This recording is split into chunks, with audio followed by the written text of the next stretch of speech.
내 안에 그리스도께서 살게 하는 삶이라는 제목으로 말씀 증거하겠습니다. 오늘도 하나님의 은혜를 사모하면서 이 본당에 나오시고 또 영상으로 예배 참여하시는 모든 성도님들께 하나님께서 주신 은혜와 평강이 가득하기를 주의 이름으로 축원합니다. 그리스도인들이 가장 좋아하는 성경 구절 중에 한 구절이 오늘 본문 중에 갈라디아서 2장 20절 말씀이 아닌가 합니다. 우리가 예수님을 믿고 나면 한 가지 소망이 생기는데 예수님을 닮고 싶은 소망이 생기죠.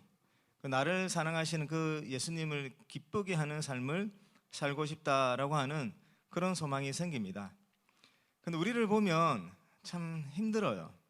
그런 우리들의 희망과 또 우리들의 의지와는 상관없이 이 나라고 하는 이 한 사람이 살아가는 모습을 보면 이 모습으로 어떻게 예수님의 모습을 닮아갈 수 있겠는가, 예수님의 이름을 세상 가운데 전할 수 있겠는가, 그런 이제 회의감이 들 때도 많이 있습니다. 그런데 오늘 이 예수 그리스도를 닮아가기 힘쓰고 예수님을 온 세상에 전하는데 정말 모범이 되는 한 신앙의 선배가 오늘 이제 본문에 등장을 하는데 그분의 이름이 사도 바울입니다. 사도 바울이 오늘 갈라디아서 2장 20절에서 내 안에 그리스도께서 사는 것이다 라고 하는 고백을 하는데, 그 고백을 하는 이 사도 바울이 어떻게 예수를 위해서 살아갔는가, 그것을 한번 살펴보고 우리도 사도 바울을 따라서 주님이 내 안에서 살게 하는 그런 삶을 살았으면 좋겠다 하는 바람을 가지고 말씀 전하겠습니다. 오늘 사도 바울이 이 너무나도 참 귀한 이 고백을 하는데, 이제는 자기가 사는 게 아니라 자기 안에 있는 예수께서 살게 하는 것이다, 사는 것이다, 이런 고백을 합니다. 이런 사도 바울이 이러한 삶을 살기 위해서 첫 번째로 했던 어떤 삶의 변화시켰던 삶의 태도가 뭐냐면, 여러분 20절을 한번 보십시오. 20절 시작할 때 내가 그리스도와 함께 십자가에 못 박혔나니, 이런 고백을 합니다. 여러분, 십자가에 못 박히는 사람들은 어떤 사람이냐면 사형을 언도받고 사형에 처해지는 사람들입니다. 십자가에 못 박힌다는 것은 죽음을 당한다는 것입니다. 그런데 사도 바울이 뭐라고 고백하냐면 자기 자신이 예수님과 함께 십자가에 못 박혔다라고 하는 고백을 하고 있습니다. 이 말씀이 무엇을 의미하겠습니까? 자신은 그 사형수와 같은 죄인의 신분인데 그 십자가라고 하는 사형틀에 매달려서 이미 죽었다라고 하는 고백을 하고 있습니다. 자기가 죽었는데 실제로는 살아있잖아요. 옛사람을 말하는 겁니다. 옛사람. 예수 그리스도를 알기 전에 살아왔던 그 옛사람은 죽어 마땅한 자다라고 하는 인정을 하는 것이고, 실제로 자기 자신은 그 옛사람을 십자가에 못 박혀 죽었다라고 생각하고 이제 예수님을 믿은 그 이후의 삶을 살아가는 것이죠. 여러분, 사도 바울이 새로운 삶을 살기 위해서 결단했던 부분이 바로 이 부분입니다. 우리가 예수 그리스도를 믿기 전에 우리 자신의 모습이 정말 철저하게 죄인이다라고 하는 인정함이 없이, 나는 죽어 마땅한 사람이다라고 하는 인정함이 없이 우리는 우리들의 모습을 바꾸려고 하는 노력을 할 수가 없습니다. 예수를 알기 전에 나의 그 나라고 하는 사람이 고만고만한 상태다, 아니면 좀 괜찮은 사람이었다 라고 하는 생각을 가지고 있는 분들이 어떻게 옛 모습을 버리고 새로운 사람으로 거듭나기 위한 그 몸부림을 칠 수가 있겠습니까? 사도 바울은 이렇게 예수를 위해서 살아가는데 온 힘을 다 기울일 수 있었던 이유 중에 하나가 예수를 알기 전에 자기 자신의 모습은 죽어 마땅한 존재였다라고 하는 너무나도 확실한 그런 인정이 있었기에 자기 자신을 십자가에 못 박혔다라고 하는 고백을 하고 이제 자기가 사는 것이 아니라 자기 안에 있는 예수께서 살게 하는 그런 삶을 살기 위해서 최선의 노력을 다했던 사람이죠. 여러분, 예수 믿고 구원을 받는다는 것은 우리 인생 그리고 나의 이 생명, 나라고 하는 이 한 영혼이 업그레이드 되는 게 아니에요. 어떤 한 부분이 더 좋아지고 조금 부족한 부분이 채워지고 해서 과거에 있는 내 모습보다 조금 더 나은 모습으로 변화되는 것이 아닙니다. 구원을 받는다는 것은 완전히 변화되는 것을 말합니다. 사도 바울은 그래서 예수를 알기 전에 자기가 쌓아왔던 모든 것들, 명예, 지위, 권세, 지식, 지혜, 그리고 당시 유대 사회에서 자기가 받을 수 있는 어떤 그런 명망, 그리고 지금까지 쌓아왔던 것들로 앞으로 누릴 수 있는 모든 기회들, 그 모든 것들을 다 배설물로 여겼습니다. 예수를 따르는데 방해가 되는 것, 예수를 알게 하는데 방해가 되었던 것, 예수라고 하는 분을 구주로 모시는데 방해가 되었던 그 모든 것들을 다 배설물로 여겼습니다. 여러분, 이 배설물을 아끼는 사람이 있겠습니까? 배설물을 잠시라도 보관하려고 하는 사람이 있겠습니까? 배설물은 그 즉시 바로 버리는 것입니다. 사도 바울은 예수님을 만난 그 이후에 자신이 그 유대 사회에서 누려왔던 그 모든 것들을 다 배설물로 여기고 주님의 가르침으로 채워서 그 예수 그리스도의 사람으로 충실히 살아갔었죠. 예수를 믿는다는 것은 이런 변화입니다. 이런 변화. 단지 천국에 가는 티켓만을 얻는 것이 아닙니다.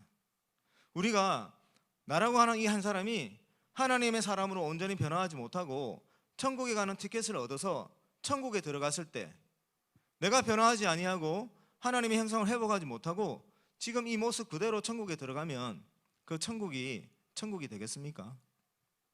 나와 같은 사람이 모여서 또 그 세상에는 죄가 가득 찰 것입니다.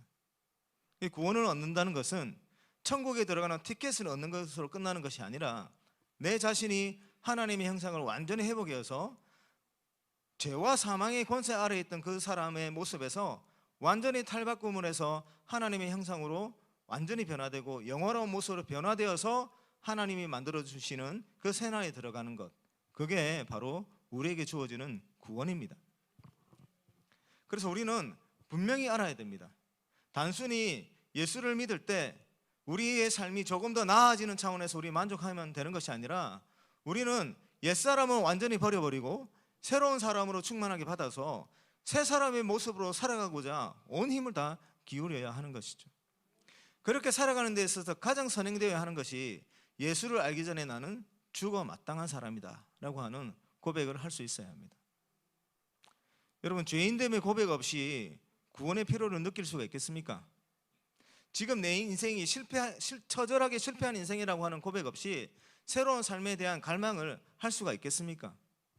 그래서 우리가 예수님 믿고 진정으로 구원받은 자의 삶을 살아가는 데 있어서 가장 필요한 것이 내가 진정으로 크나큰 죄인이었다라고 하는 고백이 있는 것이죠. 그 고백이 있어야 우리는 새로운 삶을 갈망하게 되고 그 삶을 간절히 원하게 되고 그래서 하나님께 간절히 기도하며 새로운 사람의 모습으로 살아가기 위해서 최선을 다하는 것이죠. 그리고 과거의 삶이 너무나 끔찍하기 싫었기 때문에 그 삶을 계속해서 누리고 싶지 않은 것입니다. 그 과거의 삶이 너무나도 내 인생을 어둡게 만들었고 혼란스럽게 만들었고 정말 절망 속에 빠뜨렸던 그 끔찍한 시간이었다라고 하는 그 생각이 있을 때 우리는 그 시간을 벗어나려고 하는 발버둥을 하게 되는 것이죠. 사랑하는 성도 여러분, 우리 안에 오늘 사도 바울이 했던 이 고백처럼 내 자신이 십자가에 못 박혀 죽었다라고 하는 고백을 할 수 있는 은혜가 있기를 주의 이름으로 축원합니다. 내가 진정으로 크나큰 죄인이었다는 것을 깨닫고 내가 바로 십자가에 달려 죽어야 하는 존재였다라고 하는 사실 앞에 하나님 앞에 고개 숙이고 그런 나를 구원해 주신 하나님의 은혜에 또 감사하며 살아가는 그런 은혜가 있기를 주의 이름으로 축원합니다. 하나님께서 우리로 하여금 정말 큰 죄인이었다라고 하는 사실을 깨달을 수 있도록 그런 시간으로 우리를 이끌고 가실 것입니다. 그럴 때 나의 죄인됨을 깨닫고 그렇지만 그런 죄인임에도 불구하고 나를 찾아와 주셔서 구원하여 주신 하나님의 은혜에 또 기대어서 일어설 수 있는 그런 은혜가 있기를 주의 이름으로 축원합니다. 자, 사도 바울이 이렇게 주님을 믿은 다음에 자신이 얼마나 큰 죄인인지를 깨닫고 고백했습니다. 그리고 이제는 예수 그리스도의 이름을 위해서 살아가려고 이제 노력합니다.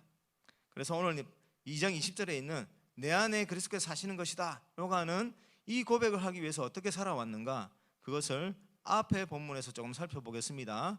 2장 1절에 한번 보겠습니다. 2장 1절. 2장 1절부터 5절까지 내용인데요.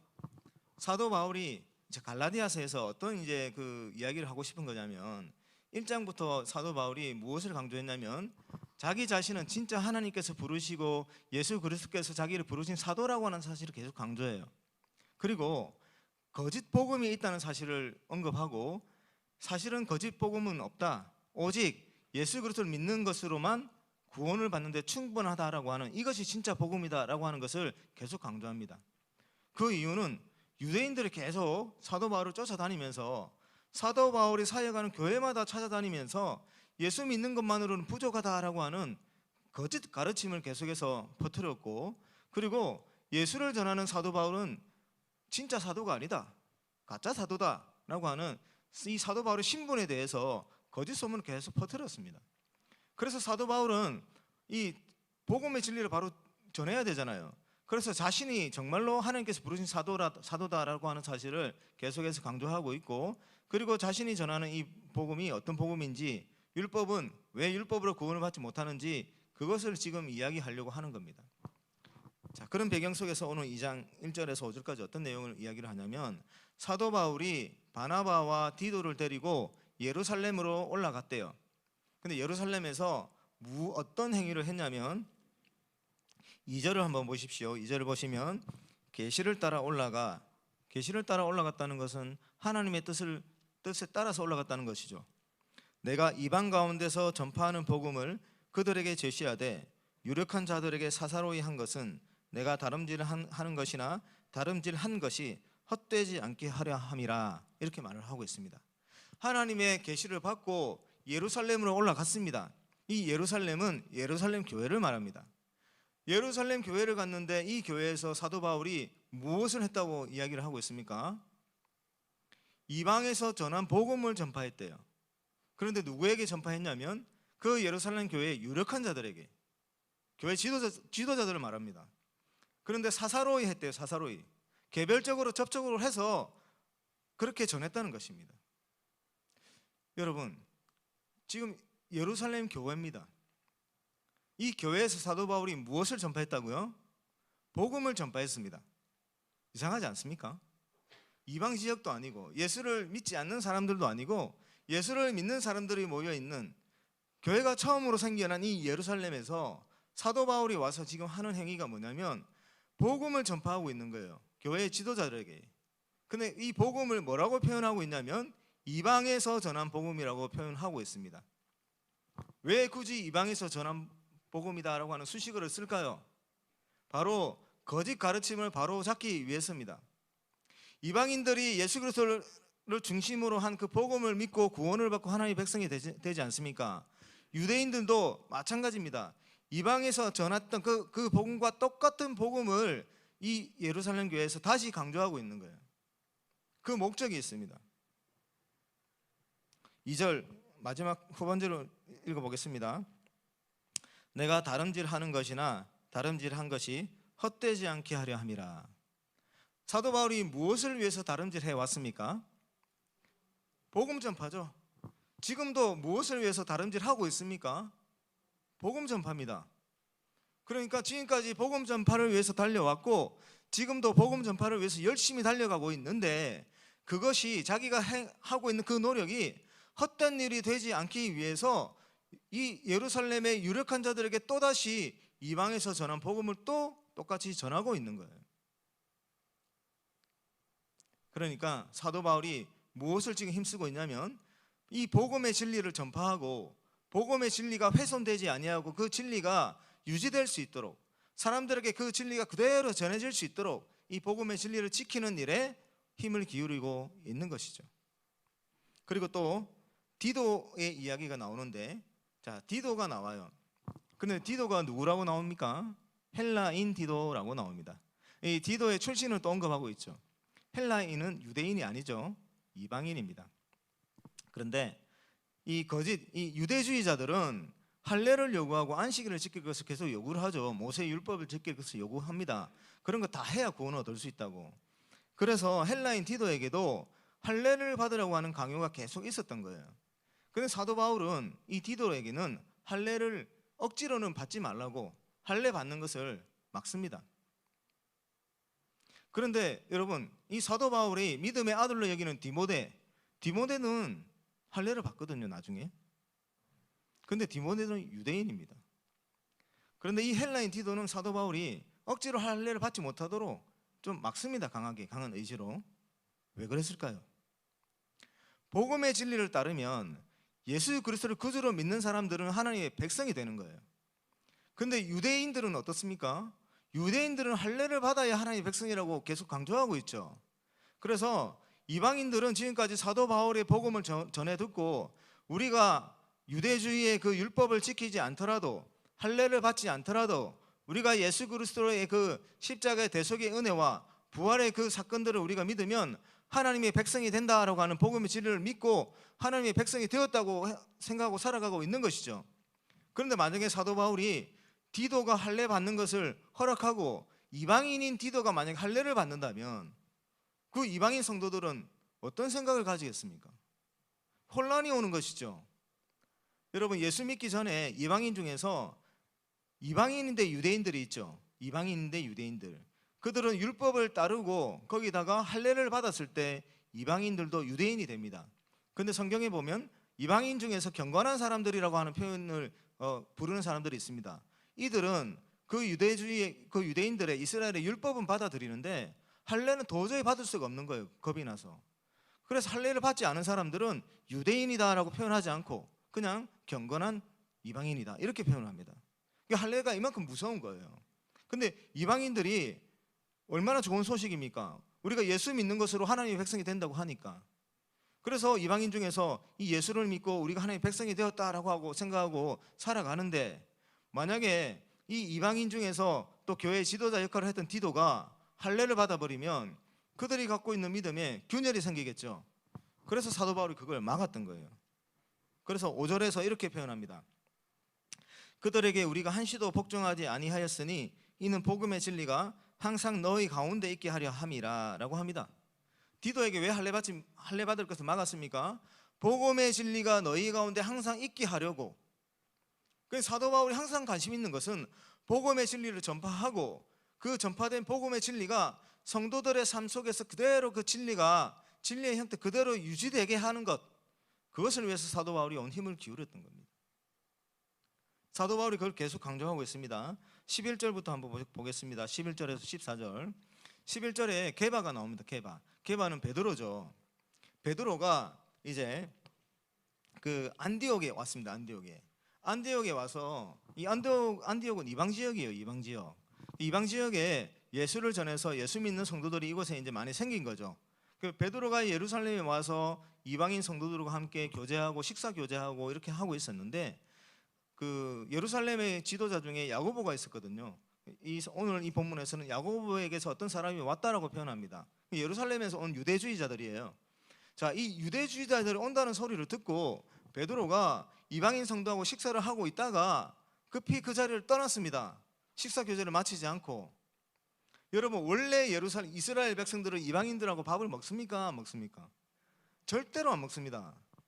부정한 자들하고는 교제할 수 없기 때문에 이방인들하고는 식사를 절대로 하지 않아요. 그러니까 이 게바가 왜 그 자리를 떠났을까요? 유대에서 온 유력한 자들과의 어떤 실랑이가 하기 싫었을 수도 있고, 질책을 받을 것 같기도 하고, 아무튼 그들에게서 좀 안 좋은 소리를 들을 것 같으니 그 자리를 떠났겠죠. 근데 베드로가 어떤 사람입니까? 이 교회에서 얼마나 큰 위치를 점하고 있습니까? 교회 지도자죠.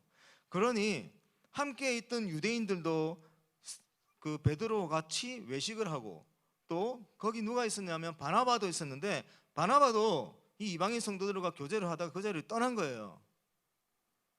이 식사를 같이 하는 것은 대단히 중요한데, 이 이방인들이 우리가 이제는 예수를 믿어서 하나님의 백성이 되었기 때문에 저 유대에서 온 베드로, 바나바와 같은 이 유대인 출신의 성도하고 우리는 동일하게 하나님의 백성이다라고 생각하고 밥을 먹고 있는데, 갑자기 황급하게 그 유대인 성도들이 자리를 떠났어요.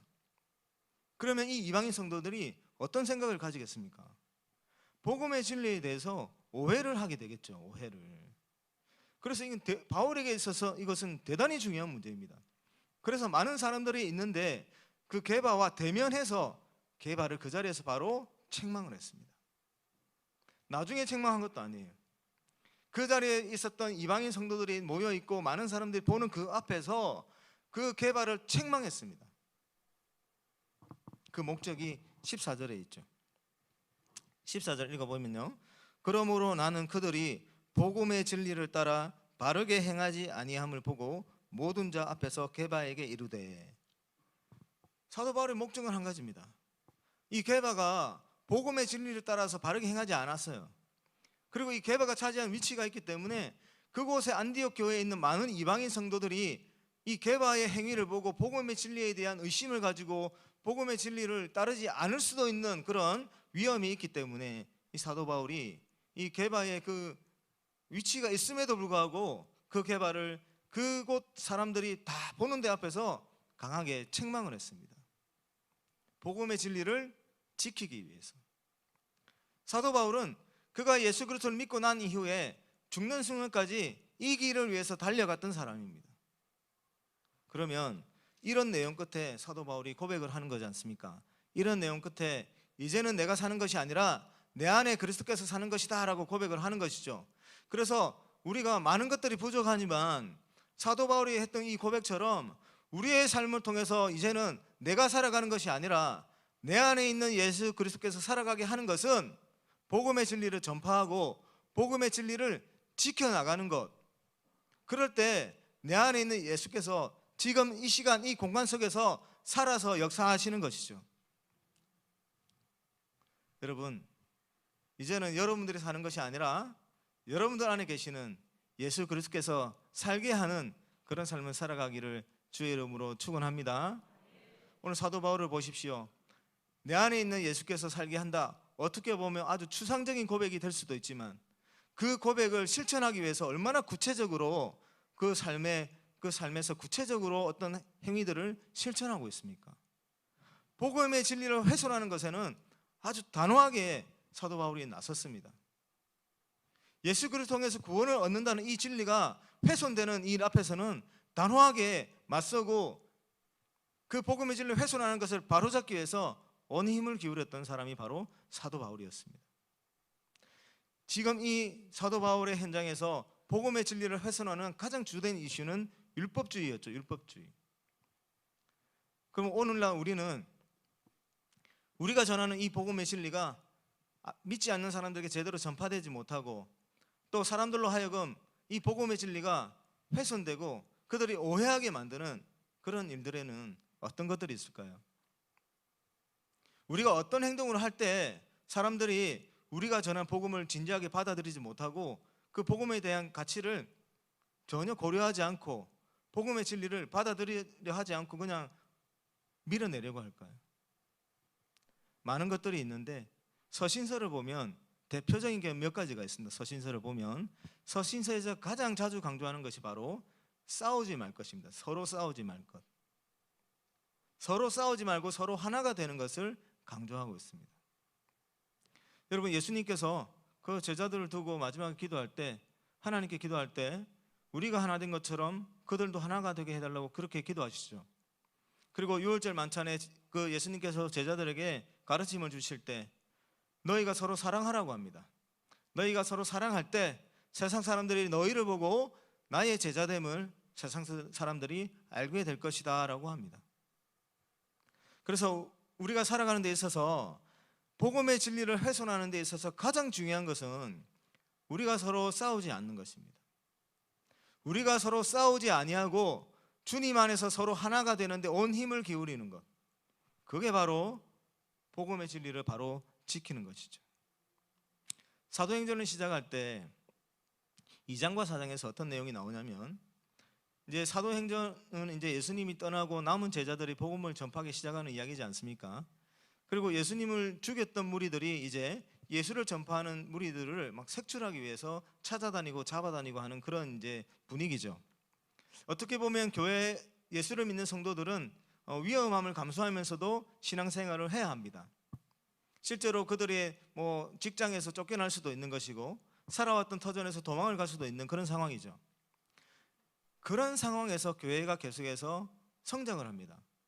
그런데 2장과 4장 끝부분에 보면 서로 모였대요. 모여서 힘든 생활을 할 수 있지만 서로 가진 것을 나누었습니다. 어떻게 보면 그 힘든 상황에서 그 교회가 믿음을 지키고 계속해서 성장할 수 있었던 가장 중요한 어떤 모습이 그 상황 속에서 성도들이 서로 떨어지지 아니하고 주님의 약속을 믿고 함께 모여서 서로 가진 것을 나누면서 사랑하면서 살았기 때문에 그 위험한 그 시기에 교회가 계속 성장한 것이죠. 그래서 우리가 주님께서 이제는 내 안에 계신 주님께서 살게 하겠다라고 하는 분명한 의지가 있다면 우리는 서로 싸우는 것을 멀리하고 우리가 서로 하나 되기 위해서 온 힘을 기울여야 합니다.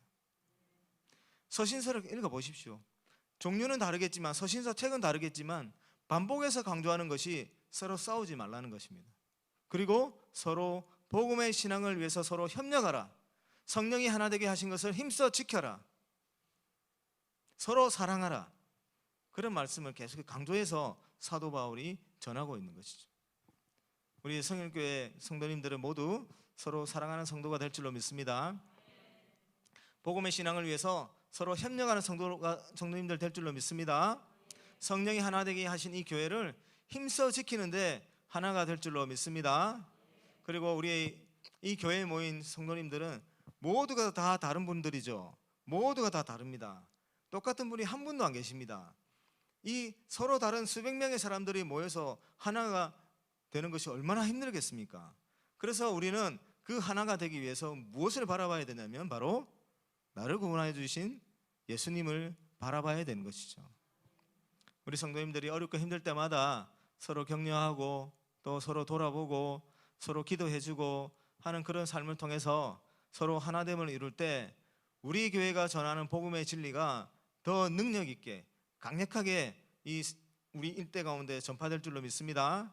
우리 성도님들을 그렇게 사랑하며 삶으로 우리의 전도를 통해서 더욱더 구원하시는 하나님의 능력이 더욱더 왕성하게 일어나는 그런 은혜가 있기를 주의 이름으로 축원합니다. 그리고 또 복음의 진리를 우리가 지키기 위해서는 우리가 믿는 대로 사는 것이 중요합니다. 여러분, 우리가 중요하다고 생각하는 것들 있지 않습니까? 우리가 복음을 전하고 우리가 하나님의 사람으로 살아가면서 말로 하는 것들이 있습니다. 말로 하는 것들. 우리가 무엇이 중요한가? 예수님이 중요하다고 우리는 얘기를 하고 우리는 이미 영생을 소유한 자들이기 때문에 세상에 존재하는 그 헛된 이익들, 더러운 이익들 그런 것들보다 우리는 주님의 이름을 더 중요하게 생각을 하죠. 그렇다면 우리는 우리의 삶이 조금 안정적일 때나 아니면 위기의 순간이나 절체절명의 순간이라 할지라도 언제나 우리는 우리가 중요한 것을 선택할 수 있는 믿음의 행위를 보여야 됩니다. 여러분, 스데반 집사가 죽을 때 죽음 앞에서 스데반 집사가 무엇을 선택했습니까? 예수님을 선택했죠. 돌에 맞아 죽을 수 있는 그 위기의 상황에서도 스데반 집사는 복음을 전하는 것을 그만두지 않았고 포기하지 않았고 그는 오히려 그 순간에 하늘을 보면서 하나님의 영광을 바라봤던 그런 사람입니다. 그리고 죽는 순간에도 자신에게 돌을 던진 사람들을 원망하지 않았고 예수님과 똑같은 고백을 하는 거예요. 여러분, 스데반 집사가 죽음의 위기를 맞기 전에 그는 평소에도 지혜와 성령이 충만한 자로서 예수 그리스도를 전하는 일에 성실하게 충실하게 살았던 사람입니다. 그가 죽음을 맞이하는 그 순간이기 때문에 특별한 노력을 기울여서 그런 모습을 보였던 게 아니라 스데반 집사는 평상시에 했던 대로 살아가다가 죽음의 위기가 찾아온 그 순간에도 그냥 평상시대로 자기가 중요하고 가치가 있다고 믿는 그것을 그 순간에도 선택을 한 거예요. 그 마지막 순간에 스데반 집사의 행위가 우리에게 얼마나 귀한 가르침을 줍니까? 그 스데반 집사는 진정으로 그 삶을 마감하는 그 순간에도 무엇이 진정으로 중요한 것인가를 삶으로 보여준 것이죠. 그 가르침을 가장 강력하게 받은 사람이, 가장 큰 영향을 받은 사람이 누구겠습니까?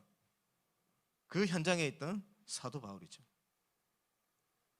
사도 바울이 복음 전하다가 돌에 맞아 쓰러졌을 때 누구 생각이 났을까요? 사도 바울이 복음 전하다가 배가 고파 그 굶기를 반복하는 그 힘든 생활 속에서 누가 생각이 났겠습니까?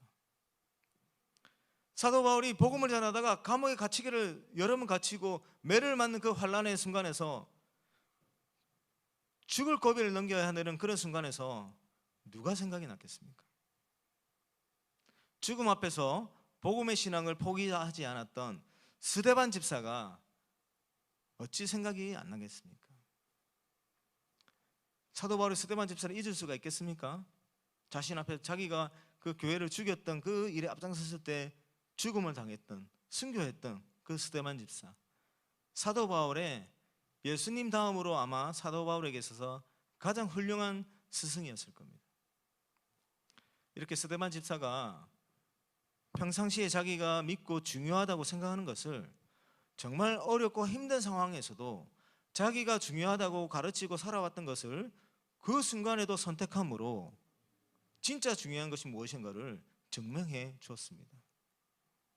우리가 이렇게 살아갈 때 복음의 진리가 훼손되지 않고 우리 주변의 세상 사람들에게 정말 그 복음의 진리 속에 구원의 길이 있구나, 그 복음의 내용 가운데 우리에게 새로운 소망이 있구나, 저들이 저토록 절체절명의 순간에서도 저 복음과 예수를 선택하는 것을 보면 정말 그 안에 생명의 길이 있구나 라고 하는 생각을 가질 수가 있겠죠.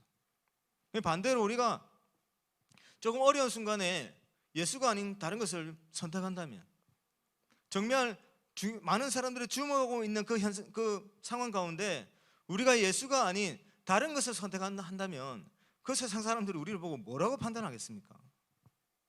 평소에는 예수를 이야기하고 복음을 이야기하고 구원을 얘기하던 사람들이 정말 돈 앞에서, 큰 이익 앞에서는 저렇게 무너지는구나, 저들에게 정말 중요한 것은 돈이었구나, 그렇게 생각하지 않겠습니까? 그렇게 될 때 복음의 진리는 훼손되고 무너집니다. 우리 사랑하는 성일교회 모든 성도님들은 평소에 우리가 중요하다고 생각했던, 믿어왔던 그 예수님을 언제 어떤 순간이라도 선택할 줄로 믿습니다. 우리 평소에 중요하게 생각했던, 우리 일상에서 우리가 그렇게 예수님을 중요하게 생각하며 살아간 그 삶이 앞으로 우리에게 닥쳐올 어떤 위기 가운데서도 그대로 발휘될 줄로 믿습니다. 우리가 이 땅에서의 삶을 마감하는 그 순간에도 우리가 예수 그리스도를 찬양하며 이 땅의 삶을 마감하게 될 줄로 그렇게 믿습니다. 그렇게 살아가는 우리 성일교회 모든 성도님들의 삶을 통해서 복음의 진리가 지켜지고 더 강력하게 이 세상 가운데 역사할 줄로 주님의 이름으로 축원합니다. 마지막으로 사도 바울은 어떤 생각을 가지고 있었냐면 21절을 보십시오. 내가 하나님의 은혜를 패하지 아니하노니. 그리고 그 마지막에 보시면요, 그리스도께서 헛되이 죽으셨느니라, 이런 고백을 하죠. 복음이 만약에 복음의 진리가 훼손되고 율법주의자들이 말하는 대로 율법으로 구원을 받으면 하나님의 은혜가 패하여지는 것이고 예수 그리스도의 죽음이 헛된 죽음이 되는 것이에요. 사도 바울은 그게 견딜 수가 없는 거예요. 예수 그리스도의 죽음을 헛된 죽음으로 만드는 것, 하나님의 은혜를 패하는 일, 그것이 너무 싫은 거예요. 그래서 하나님의 은혜를 패하고 예수 그리스도의 죽음을 헛된 것으로 만드는 그 모든 거짓된 진리 앞에서 생명을 걸고 싸웠던 사람이 바로 사도 바울이었습니다. 우리 성일교회 모든 성도님들 그 가슴 가운데 하나님의 은혜가 패하여지는 일에 울분을 느끼고 예수 그리스도의 죽음을 헛된 일로 만드는 그런 세상의 거짓된 가르침에 화가 날 수 있는 그런 심령 되시기를 주의 이름으로 축원합니다. 하나님의 은혜를 지키고 예수 그리스도의 그 죽음의 의미를 바로 지켜나가는, 그래서 복음의 진리를 지켜나가는 우리 성일교회 모든 성도님 되시기를 주의 이름으로 축원합니다. 말씀을 정리하겠습니다. 사도 바울이 내가 이제는 십자가에 못 박혀 죽었고 이제는 내가 사는 것이 아니라 내 안에 예수님께서 사시는 것이다 라고 하는 고백을 합니다. 여러분, 우리 모두가 이런 사도 바울의 고백을 하며 그 고백대로 살아가기를 주의 이름으로 축원합니다. 그러기 위해서 먼저 내 자신이 얼마나 큰 죄인인 것을 깨닫고 십자가에 내가 못 박혀 죽어야 되는 사람이라는 고백 앞에 새로운 그리스도인으로서 살아가고자 하는 다짐을 날마다 하시길 바랍니다. 그리고 사도 바울이 주님이 세상에 드러나도록 하기 위해서 가장 힘썼던 것이 복음의 진리를 전파하고 그 진리를 바로 지키는 일에 온 힘을 기울였던 것입니다. 우리 성도님들께서도 그 일을 위해서 서로 사랑하기에 힘쓰시길 바라고 또 우리가 정말로 중요하다고 생각하는 것을 상황이 어떠하든지 환경이 어떠하든지 간에 그 모든 것을 뛰어넘어서 우리 주님 예수 그리스도를 선택하는 삶을 살아가기를 주의 이름으로 축원합니다. 그리고 마지막으로 우리 가슴 가운데 하나님의 은혜를 지키고 예수 그리스도의 그 죽음의 의미를 바로 지켜 나가고자 하는 그 의지를 가져서 하나님의 은혜를 패하는 일에는 우리가 단호하게 맞서고 예수 그리스도의 죽음을 헛된 죽음으로 만드는 그 모든 세상의 거짓된 가르침에 단호하게 맞서서 주님의 이름을 높이는 우리 성경교회 모든 권속들 되기를 주의 이름으로 축원합니다.